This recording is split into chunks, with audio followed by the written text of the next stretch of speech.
NaMo Dhanvantari. Welcome back to our YouTube channel Ayurveda hacker.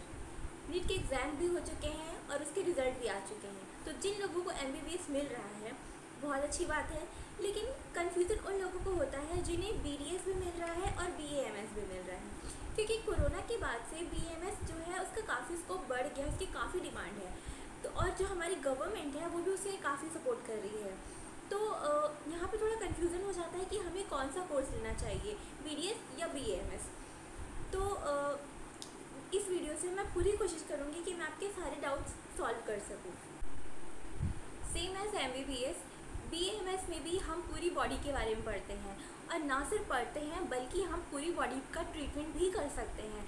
हम किसी भी डिज़ीज़ का ट्रीटमेंट कर सकते हैं। हम गायनी डिपार्टमेंट में जा सकते हैं, मेडिसिन में जा सकते हैं, एमडी कर सकते हैं, एमएस कर सकते हैं। इवन हमें जनरल सर्जरी करने की भी परमिशन है, और हो सकता है कि आगे जा कर के हमें और बड़ी बड़ी सर्जरी करने का भी मौका मिले। क्योंकि आपको पता ही होगा कि फादर ऑफ सर्जरी इज़ आचार्य सुश्रुत। तो जब हम उनकी बुक्स पढ़ते हैं तो ऑब्वियसली हमें अधिकार होना चाहिए कि हम सर्जरी भी कर सकें। और रही बात बीडीएस की, तो बीडीएस में आप सिर्फ माउथ तक ही सीमित रह जाते हैं। मतलब आप पढ़ेंगे तो सब, लेकिन आप ट्रीटमेंट सिर्फ माउथ या फिर माउथ से रिलेटेड चीज़ों का ही कर सकते हैं। आप बीएमएस और बीडीएस दोनों में खुद का क्लिनिक खोल सकते हैं। आप बीएमएस में एलोपैथी और आयुर्वेदिक दोनों की प्रैक्टिस कर सकते हैं। लेकिन मेरे ख्याल से हमें, अगर आप आयुर्वेद पढ़ रहे हैं तो आपको आयुर्वेद की प्रैक्टिस करनी चाहिए। क्योंकि आप खुद सोचिए कि जो चीज़ आप पढ़ भी नहीं रहे हैं और ऑलरेडी उस चीज़ का स्पेशलिस्ट बाहर बैठा हुआ है, पढ़ रहा है, तो आप उस चीज़ को सपोर्ट लेकर के कहीं जाएंगे, कितनी दूर तक जा पाएंगे, बाकी आपकी मर्ज़ी। उसके बाद अगर हमें क्लिनिक खोलना है, तो अगर मुझे आयुर्वेद का क्लिनिक खोलना है तो मुझे क्या चाहिए? मुझे एक रूम चाहिए और मुझे टेबल चाहिए। इतने में मैं अपना क्लिनिक खोल सकती हूँ। लेकिन वहीं अगर मुझे बीडीएस के लिए खोलना है क्लिनिक, तो मुझे उसमें काफ़ी इन्वेस्ट करना पड़ेगा। मतलब मुझे सारे इंस्ट्रूमेंट चाहिए, काफ़ी सेटअप लगाना पड़ेगा। तो अगर इन केस आपका अगर चल गया क्लिनिक तो बहुत अच्छा है, अगर आपका क्लिनिक नहीं चला तो आप तो लॉस में गए। वहीं पर बीएमएस में वैसे तो चल जाता है, लेकिन अगर थोड़ा भी जानते हैं तो चल ही जाएगा, क्योंकि इतनी सारी चीज़ें हैं, आप किसी भी चीज़ का ट्रीटमेंट कर सकते हैं। और अगर नहीं भी चला तो इतना एक्सपेंसिव सेटअप नहीं होता उसका, तो उसमें उतना लॉस भी नहीं होता है। उसके बाद अब आपको ये ज़रूर जानना चाहिए ये बात, अगर आप बीएमएस में आ रहे हैं तो वही लोग आएँ, वही लोग बीएमएस में एडमिशन लें जो संस्कृत पढ़ सकते हैं, जिन्हें लगता है कि हाँ वो पढ़ लेंगे। और अगर आपको संस्कृत नहीं भी आती है कोई दिक्कत नहीं है, क्योंकि मैं नवोदय से हूँ, तो आपको पता ही होगा कि नवोदय में जो थर्ड लैंग्वेज होती है वो कोई अलग होती है। तो मैं रीवा नवोदय से हूँ, यहाँ पर जो थर्ड लैंग्वेज थी वो तमिल थी।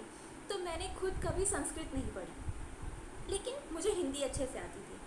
तो जब मैं यहाँ आई तो क्योंकि मुझे हिंदी पढ़ना लिखना आता है, तो हिंदी जैसा ही होता है, आप सीख जाते हैं। थोड़े से भी एफर्ट्स डालेंगे तो आप सीख जाएंगे।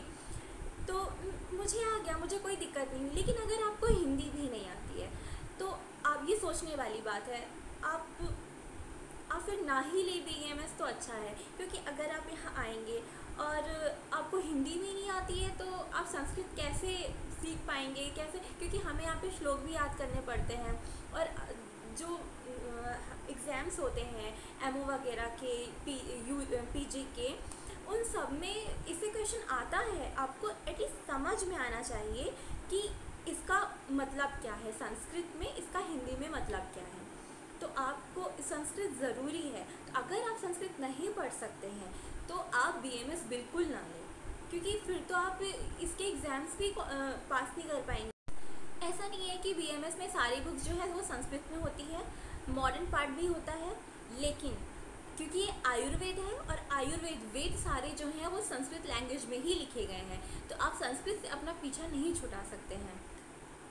बीएमएस और बीडीएस दोनों में ही आपको गवर्नमेंट जॉब के लिए एग्ज़ाम देना पड़ता है, और अगर आपने गवर्नमेंट जॉब के एग्ज़ाम क्लियर कर लिया तो आपकी काफ़ी अच्छी पेमेंट होती है।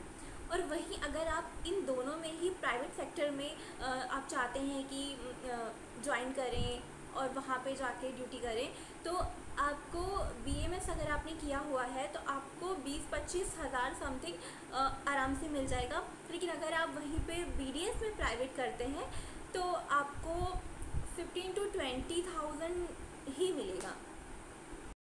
अब आप सोच रहे होंगे ये भी तो बता दो कि कौन सा कोर्स अच्छा है। नहीं, मैं आपको ये नहीं बताने वाली कि कौन सा कोर्स अच्छा है, क्योंकि अच्छा और बुरा कुछ होता नहीं है, ये सब रिलेटेबल चीज़ें होती हैं। आपको जो चीज़ पसंद है वो आपके लिए अच्छी है, जो चीज़ नहीं पसंद है वो आपके लिए अच्छी नहीं है। तो मैंने आपको सारी चीज़ें बता दी है। अब आप देख लीजिए कि आप क्या पढ़ सकते हैं और क्या नहीं पढ़ सकते हैं। ओके, आपको इसके अलावा कोई डाउट्स हो तो आप कमेंट सेक्शन में कमेंट कर देना।